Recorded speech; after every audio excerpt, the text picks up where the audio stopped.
প্রিয় দর্শক, স্বাগত জানাচ্ছি স্বাস্থ্য বিষয়ক এটিএন বাংলার নিয়মিত ম্যাগাজিন অনুষ্ঠান গ্রিন লাইফ মেডিকেল কলেজ হাসপাতাল হেলথ শোতে। পুরো অনুষ্ঠান জুড়েই আপনাদের সাথে আছি আমি ডাক্তার সানজিদা হুদা শামা। আর আমাদের আজকের এই অনুষ্ঠানে রেডিও পার্টনার হিসেবে আছে এবিসি রেডিও।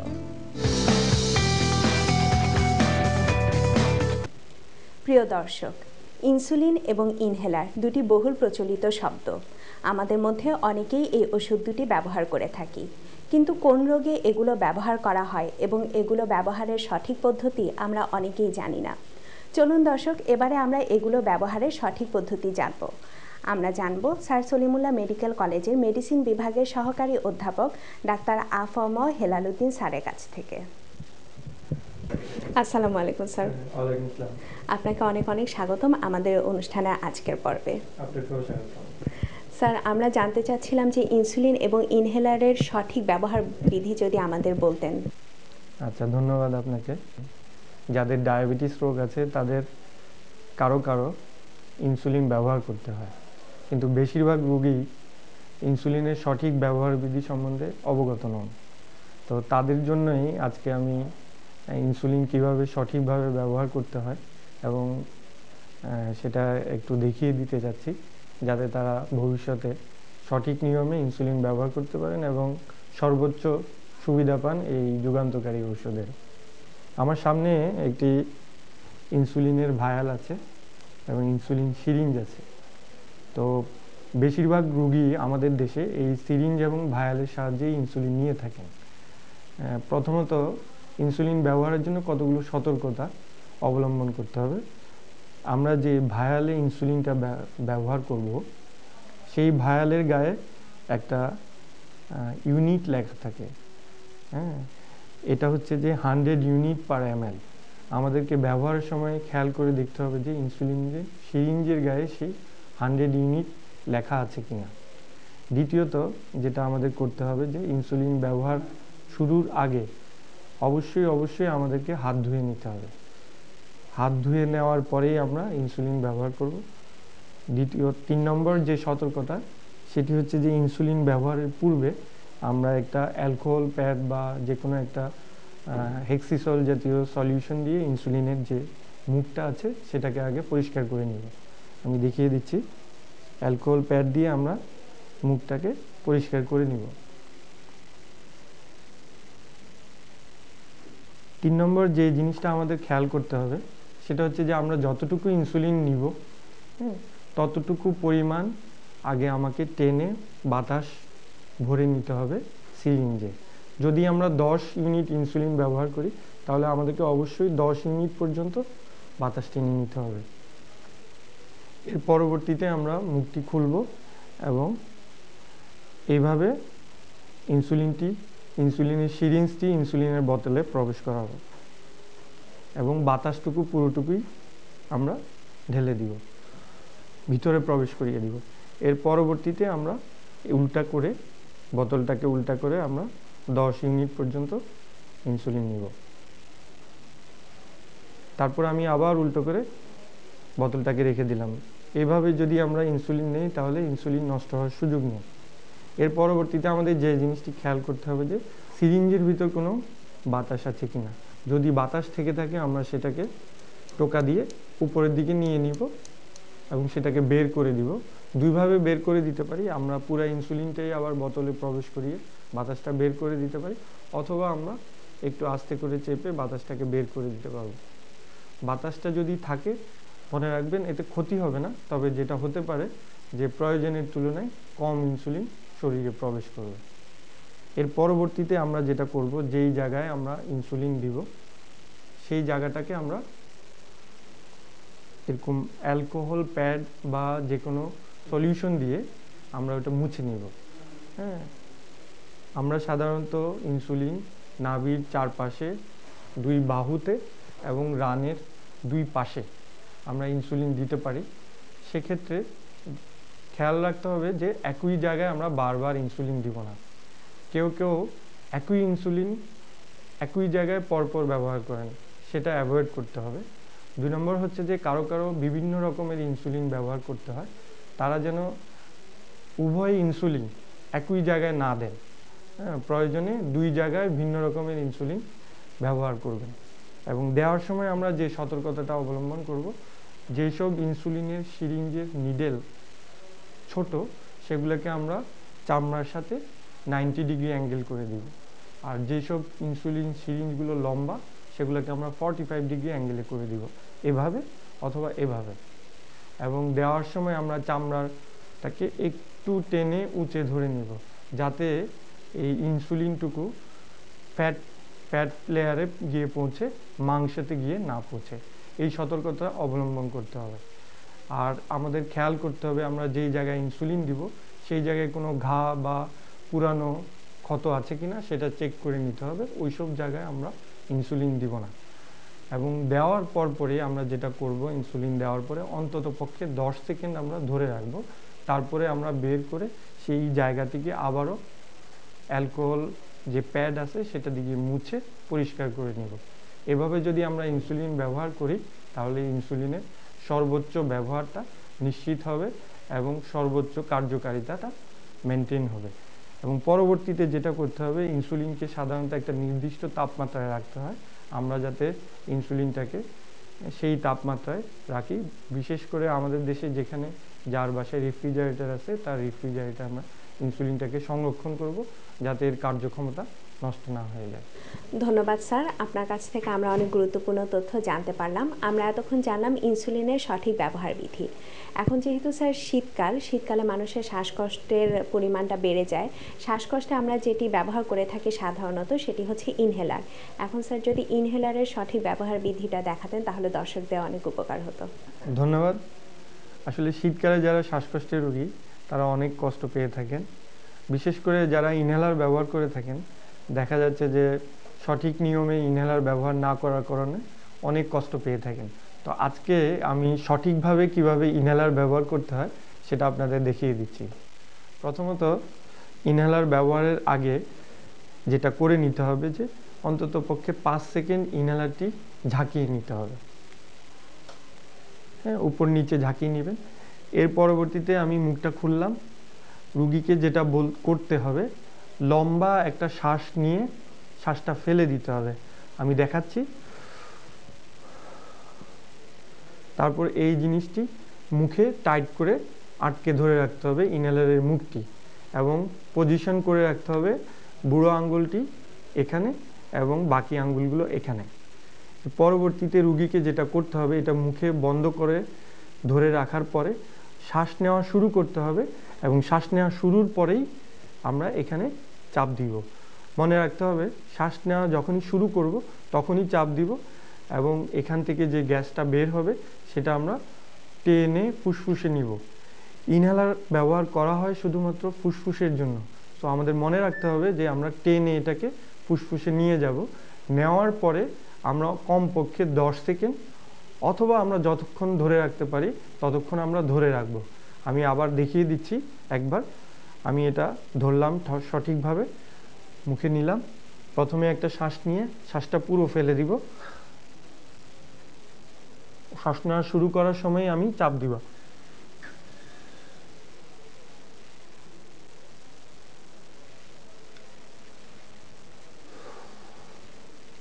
এভাবে যদি আমরা ইনহেলার ব্যবহার করি তাহলে এটা ফুসফুসে জায়গা মতো পৌঁছাবে।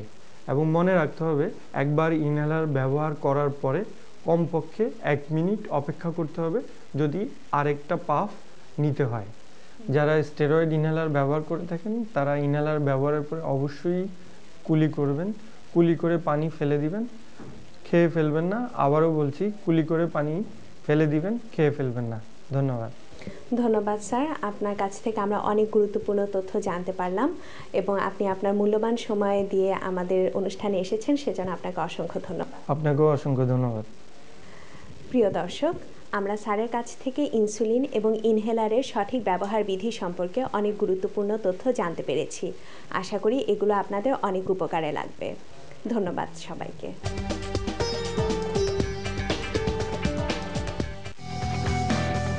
সদ্যজাত শিশু যদি নিবিড় পরিচর্যা কেন্দ্রে থাকে তবে ক্যাঙ্গারু কেয়ার নেওয়া খুব জরুরি। অর্থাৎ শিশুকে কাপড়ের নিচে দিয়ে বুকের সঙ্গে লাগিয়ে রাখা, যাতে শিশু উষ্ণ আর শান্ত থাকে। কলম্বিয়ায় গত ৩০ বছর ধরে এভাবেই জরুরি অবস্থায় শিশুদের চিকিৎসা করা হয়, যা পরবর্তীতে পুরো বিশ্বে ছড়িয়ে পড়েছে। এটা শুরু হয়েছিল ইনকিউবেটরের সীমাবদ্ধতার কারণে। ক্যাঙ্গারু কেয়ারের অর্থ ত্বকের সাথে ত্বকের সংস্পর্শ। এর ফলে শিশু মায়ের দেহের তাপেই গরম থাকে, আর স্তন্যপান করানোতে কোনো রকম সমস্যা হয় না। সাধারণত প্রিম্যাচিউর শিশুদের ক্ষেত্রে এই চিকিৎসা খুব উপকারে আসে। দক্ষিণ আমেরিকার দেশগুলোতেও এখন স্বাভাবিক নবজাতকদের ক্ষেত্রেও এই অভ্যাস বেশ প্রচলিত। কলম্বিয়ার বোগোটায় সান ইগনাসিও হাসপাতালে সম্প্রতি প্রিম্যাচিউর এক শিশু এসেছিল। তার বাবা আলগেসিরাস জানান, জন্মের পর থেকে শিশুটি বাঁচবে কিনা তা নিয়ে শঙ্কা ছিল তাদের। কিন্তু চিকিৎসকদের পরামর্শে কেবল তার স্ত্রী নন, তিনিও প্রতিদিন ৫ ঘন্টা শিশুটিকে নিজের বুকের সাথে আঁকড়ে রাখতেন, যার ফলে ২৭ সপ্তাহ পর এখন শিশুটি আশঙ্কামুক্ত। এই ক্যাঙ্গারু কেয়ার ১৯৭৮ সালে প্রথম শুরু করেছিলেন কলম্বিয়ার চিকিৎসক নাথালি চারপাক। চিকিৎসকরা বলে থাকেন, নিবিড় পরিচর্যা কেন্দ্রে একজন নবজাতক একটানা ১৯ মিনিটের বেশি ঘুমাতে পারে না, ফলে সেখানে শিশুদের রাখা অমানবিক। ইনকিউবেটর এড়াতে হলে ঘরের পরিবেশ কিছুটা বদলাতে হবে, কেননা এখানে পরিবেশ ভীষণ গুরুত্বপূর্ণ। কম উজ্জ্বল আলো জ্বালিয়ে রাখতে হবে এবং শব্দ ৬০ ডেসিবেলের বেশি হবে না। নির্দিষ্ট কিছু নিয়মে মেনে চলতে হবে, যেমন শিশুটিকে কিভাবে বুকের সাথে রাখতে হবে এবং কিভাবে খাওয়াতে হবে। অন্তত ৩০টি দেশে তারা ক্যাঙ্গারু কেয়ার বিষয়ে প্রশিক্ষণ দিয়ে থাকেন। এর উদ্ভাবক চারপাক। এশিয়া এবং আফ্রিকার বিভিন্ন দেশে তারা প্রশিক্ষণ দেন, তবে যুক্তরাষ্ট্র, স্পেন ও সুইডেনও বাদ যায়নি। এই পদ্ধতি ব্যবহার করে গত ২০ বছরে ব্রাজিলে জন্মের সাথে সাথে শিশু মৃত্যুর হার অনেক কমে গেছে বলে জানিয়েছে ইউনিসেফ। প্রিয় দর্শক, রোগ নির্ণয়ের ক্ষেত্রে রেডিওলজির অবদান অনস্বীকার্য। রেডিওলজির মাধ্যমে রোগ নির্ণয়ের বেলায় রয়েছে বিভিন্ন ধরনের ধাপ ও প্রক্রিয়া। এই সকল ধাপ ও প্রক্রিয়া সম্পর্কে জানতেই আমরা এসেছি গ্রিন লাইফ মেডিকেল কলেজ হাসপাতালের রেডিওলজি ও ইমেজিং বিভাগে। এ সম্পর্কে আমাদের বলবেন গ্রিন লাইফ মেডিকেল কলেজ হাসপাতালের ৩ জন বিশেষজ্ঞ রেডিওলজিস্ট। আমরা রেডিওলজিতে এখন আগে যেমন আমরা চিকিৎসা বিভাগে ছিল মেডিসিন, সার্জারি, গাইনি, সেগুলোর সাথে আসছিল স্পেশালিস্ট সাবজেক্ট, পেডিয়াট্রিক ছিল, ইউরোলজি আসছে। ঠিক তেমনিভাবে রেডিওলজিতেও এখন অনেকগুলো ব্রাঞ্চ সাবজেক্ট হয়েছে, যেমন নিউরো রেডিওলজি, মাস্কুলোস্কেলিটাল ইমেজিং, তারপর হচ্ছে body imaging, paediatrics imaging, even বিভিন্ন আধুনিক বিশ্বে যেগুলো হয়েছে যে এমার্জেন্সি ইমেজিং পর্যন্ত চলে আসছে। তো আমরা এই এমার্জেন্সি ইমেজিং বলেন, যে নিউরো ইমেজিং বলে, এইগুলো প্রত্যেকটা ব্রাঞ্চের সাথে আমরা নিজেদিকে আধুনিক চিকিৎসার সাথে নিজেদিকে সম্পৃক্ত করছি। বাংলাদেশেও এটার একটা প্রভাব শুরু হয়েছে, যে neuro imaging, musculoskeletal, body imaging আমরা নিজেদের মধ্যে সমন্বয়ের চেষ্টা করতেছি এবং এই চিকিৎসাটাকে সামনের দিকে এগোনোর জন্য, রোগ নির্ণয়টাকে আরও সঠিকভাবে করার জন্য আমরা চেষ্টা করতেছি। দেখা গেছে একটা রোগী একটা সামান্য হেড ইঞ্জুরি নিয়ে আসলেন বা রোড ট্রাফিক অ্যাক্সিডেন্ট নিয়ে আসলেন, তাৎক্ষণিকভাবে তার জন্য ফার্স্টে একটা এক্সরে করা হয়। এক্সরে করার পরেই তখন দেখা গেছে যে আমরা গুরুত্বপূর্ণভাবে জরুরি ভিত্তিতে পেশেন্টের কমফোর্ট ফিল করে সেইটা চিন্তা করলে আমরা দেখা যায় একটা সিটি স্ক্যান আমরা করি, যে দেখি তার মাথার মধ্যে কোনো সমস্যা আছে কিনা, মাথার মধ্যে তার হাড্ডিগুলো ভেঙে গেছে কিনা, ভিতরে কোনো হেমোরেজ আছে কিনা, এই জিনিসগুলো আমরা তাড়াতাড়ি নির্ণয় করতে পারি। আমরা সরাসরি তাকে এমআরআই করতে জানি, কারণ এমআরআইটার জন্য যে মুভমেন্ট হয়, যে জিনিসগুলো হয়, সেগুলো পেশেন্টের জন্য কমফোর্টেবল লাগে না, কারণ একটা এমআরআই করতে প্রায় 30 মিনিট লাগে, 20-25 মিনিটও সময় লেগে যায় এবং পেশেন্টকে অতক্ষণ ধরে রাখাও টাফ হয়। কিন্তু যদি একটা সিটি স্ক্যান যদি করায়, সেখানে দেখা যায় 1 মিনিটের মধ্যে আমরা একটা সিটি স্ক্যান করে ফেলতে পারি, পেশেন্টের তাৎক্ষণিক রোগ নির্ণয় করতে পারি। তারপরে যদি দেখা যায় যে তার অন্য কোনো চিকিৎসা করা লাগবে, সেই ক্ষেত্রে আমরা এমআরআই ক্ষেত্রে গুরুত্ব দিয়ে থাকি। এটা হচ্ছে ব্রেনের ক্ষেত্রে। ঠিক তেমনি মাস্কুলোস্কেলিটাল ইমেজিংয়ের ক্ষেত্রেও এমন জিনিস আছে, আমরা প্রথমেই তাকে একটা এমআরআই করব না, আমরা ফার্স্টে তাকে একটা এক্সরে করব, প্রয়োজন হলে এক্সরে করার পরে ইভেন আল্ট্রাসাউন্ডও করা যায়, নি জয়েন্টে বলেন, এলবো জয়েন্টের ক্ষেত্রে। তার পরবর্তীতে আমরা এমআরআই করি এবং সেই ক্ষেত্রে আমরা সিটি স্ক্যানেরও গুরুত্ব আছে, কারণ সিটি স্ক্যান দিয়ে আমরা বোনসগুলোকে খুব ভালোভাবে দেখতে পারি। এইগুলো এমআরআইয়ের চেয়ে বেটার অপশন হচ্ছে আমার সিটি স্ক্যান। ইভেন এক্সরেও গুরুত্বপূর্ণ ভূমিকা পালন করে। পরবর্তীতে আমরা এমআরআই করি। এমআরআই করার পরে যে জিনিসগুলো আমরা দেখতে চাই, যে এই রুগীর কোনো ধরনের ইনজুরির ক্ষেত্রে লিগামেন্ট বলেন, যদি ছোটোখাটো মাইনর ইনজুরি থাকে, এগুলো আমরা এমআরআইয়ের মাধ্যমে আরও ডায়াগনোসিস করতে পারার চেষ্টা করি। এই কারণে প্রত্যেকটা টুলস, যেমন এক্সরে বলেন, আল্ট্রাসাউন্ড বলেন, সিটি স্ক্যান, প্রত্যেকটার সাথেই একটার সাথে একটা গুরুত্বপূর্ণ আছে। এই কারণে আমরা মনে করি যে যারাই আমাদেরকে পাঠাবেন, তারা প্রত্যেকটা টুলসকে ফলো করে পাঠালে আমাদের জন্য সুবিধার। এবং আমরা আরেকটা জিনিসে পরীক্ষা যখন যে রোগ নির্ণয় করতে যাই তখন আমরা খুব বিব্রতকর অবস্থায় অনেক রোগীর আমরা হিস্ট্রি পাই না। সেই হিস্ট্রিগুলো কিন্তু আমরা ইনফরমেশনে দেখা যায় যে তার কোনো কিছু লাগবে না, তার হিস্ট্রির মাধ্যমে আমার অনেক জিনিস সহজ হয়ে যাবে। এই হিস্ট্রিটাও খুব গুরুত্বপূর্ণ একটা জিনিস, যেটা আমরা আমাদের প্রেক্ষাপটে আমরা যখন করতে যাই তখন আমরা এই জিনিসটা থেকে মানে অনেক সময় সমস্যার মধ্যে পড়ি, রুগী সবসময় সঠিক হিস্ট্রি দিতে পারে না। কিন্তু যেই ফিজিশিয়ান আমার দিকে পাঠাচ্ছেন আমরা চাই যে আসলে উনি একটা সঠিক হিস্ট্রি আমার দিকে আর কি রেফার করবো, ওই রেফারের সাথে তার হিস্ট্রিটা আমার দিকে তখন কাজে লাগবে, তখন আমরা সহজভাবে নিয়ে যেতে পারবো। যেমন আমরা এখানে সিটি স্ক্যান এবং এমআরআই করি, তো সবারই একটা ভ্রান্ত ধারণা আছে যে সিটি স্ক্যান এবং এমআরআই সাধারণত ব্রেইনেরই হয়ে থাকে, কিন্তু আসলে সিটি স্ক্যান এবং এমআরআই আমাদের সারা শরীরের বিভিন্ন জায়গায় হয়ে থাকে এবং বিভিন্ন জায়গায় এটার ইম্পর্টেন্স বিভিন্ন রকম। যেমন প্রথমেই জানা দরকার যে কোন ক্ষেত্রে আমরা আসলে সিটি স্ক্যান করব এবং কোন ক্ষেত্রে আমরা এমআরআই করব। তো যদি আমরা হাড় বিষয়ক কোনো সমস্যায় ভুগি তাহলেই আমরা সেক্ষেত্রে সিটি স্ক্যান করব। সিটি স্ক্যানে যদি সেটার ইনফরমেশন আমরা ঠিক মতো না পাই তখন আমরা সেক্ষেত্রে এমআরআই করে থাকি। আর যদি সফট টিস্যু দ্যাট ইজ হাড় বাদে মাংস জাতীয় কোনো সমস্যা, ব্যথা, এগুলোর কারণ যেটা এক্সরে থেকে আমরা ইনফরমেশন পাচ্ছি না বা রোগের কারণ খুঁজে পাচ্ছি না, তখন আমরা এমআরআই করি। তো আমি এখানে মেইনলি আপনাদের সাথে আজকে মাস্কুলোস্কেলেটাল ইমেজিং দ্যাট ইজ হাড় এবং হাড় রিলেটেড যে ধরনের সমস্যাগুলো নিয়ে আমরা ভুগি সেগুলোর ইনভেস্টিগেশন নিয়ে কথা বলবো। যদি আপনাদের মনে হয় বা ডাক্তার মনে করেন যে আমি আসলে হাড় দেখতে চাচ্ছি, হাড়ে কোনো ভাঙা আছে কিনা, হাড়ে কোনো টিউমার আছে কিনা বা হাড়ে কোনো রকম প্যাথোলজি আছে কিনা, সেই ক্ষেত্রে আসলে প্রথমেই করা উচিত একটি এক্সরে। এক্সরেতে যদি কোনো ইনফরমেশন না পাওয়া যায় সেই ক্ষেত্রে আমরা করতে পারি সিটি স্ক্যান, কারণ সিটি স্ক্যান হাড়টাকে ভালোভাবে দেখায়। যেমন আমরা এখানে মনিটরে দেখতে পারি যে একটি ছবি আছে যেখানে একটি নি জয়েন্টের সিটি স্ক্যান করা হয়েছে, যেখানে এই পেশেন্টের এক্সরেটাতে হয়তো ইনফরমেটিভ ছিল না, কিন্তু সিটি স্ক্যান করার পরে এই পেশেন্টের এখানে একটি ভাঙা যেটা পরিষ্কারভাবে দেখা যাচ্ছে। আর এই পেশেন্ট বাদে যদি একটা পেশেন্টেরই যদি ব্যথার কারণ খুঁজে না পাওয়া যেত ইন সিটি স্ক্যান, তাহলে আমরা চিন্তা করতাম আর কি কারণে তার ব্যথা হতে পারে বা অন্য কোনো প্যাথোলজি থাকতে পারে, সেই ক্ষেত্রে আমরা এমআরআই করতে পারি। এমআরআইতে যেটা সুবিধা সেটা হলো এমআরআইতে আমরা সফট টিস্যু দেখতে পারি। যেমন বিভিন্ন জায়গার জয়েন্টের আশেপাশে অনেক soft tissue, ligament, blood vessels থাকে যেগুলো এক্সরেতে দেখা যায় না, যেগুলো সিটি স্ক্যানেও অনেক সময় দেখা যায় না।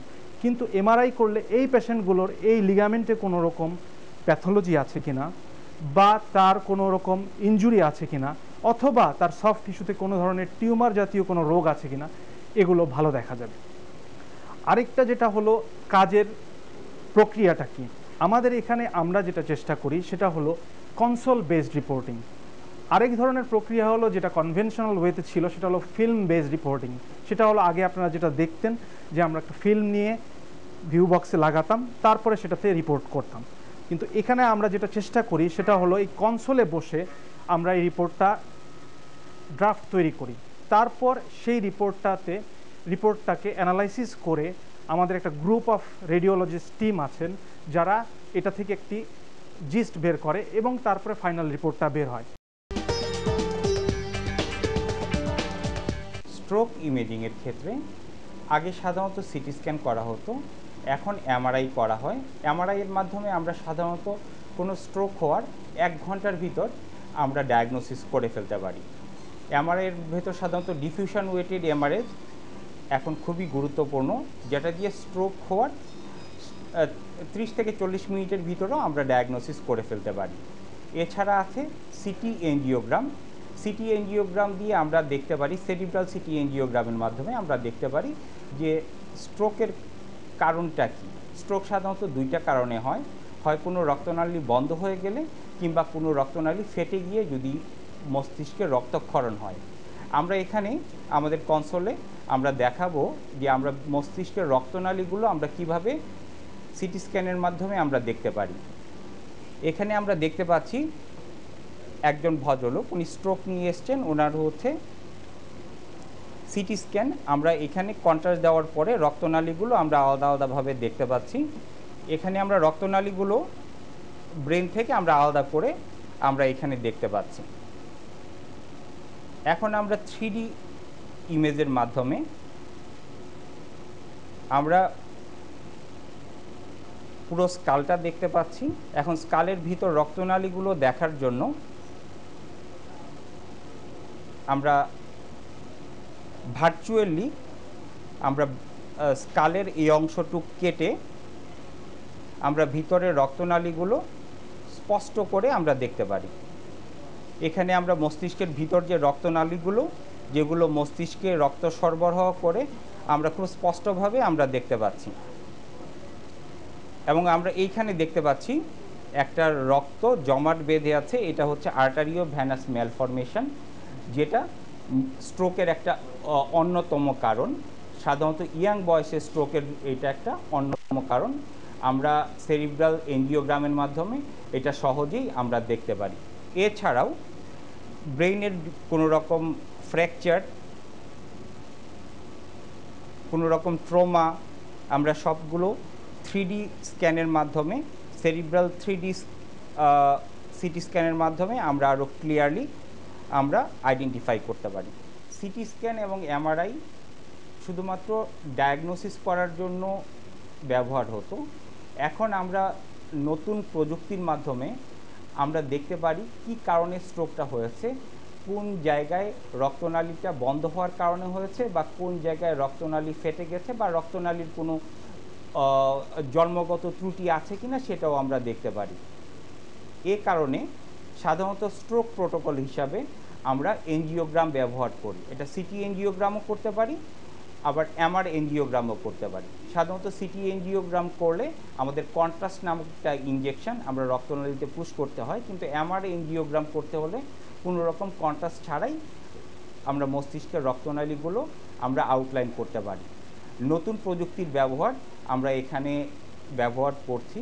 আমরা 64 স্লাইস সিটি স্ক্যানে সহজেই আমরা রক্তনালী দেখতে পারি, বা 1.5 টেসলা এমআরআই দিয়ে আমরা মস্তিষ্কের রক্তনালী থেকে ধরে স্ট্রোকের সব রকম পরীক্ষা আমাদের পক্ষে করা সম্ভব। প্রিয় দর্শক, এবারে সময় হলো বিদায় নেবার। তবে কথা দিচ্ছি আগামী পর্বে আবারও হাজির হব গ্রিন লাইফ মেডিকেল কলেজ হাসপাতাল হেলথ শোতে আরও নতুন নতুন বিষয় নিয়ে। ভালো থাকবেন, সুস্থ থাকবেন, এই আশাবাদ ব্যক্ত করে বিদায় নিচ্ছি।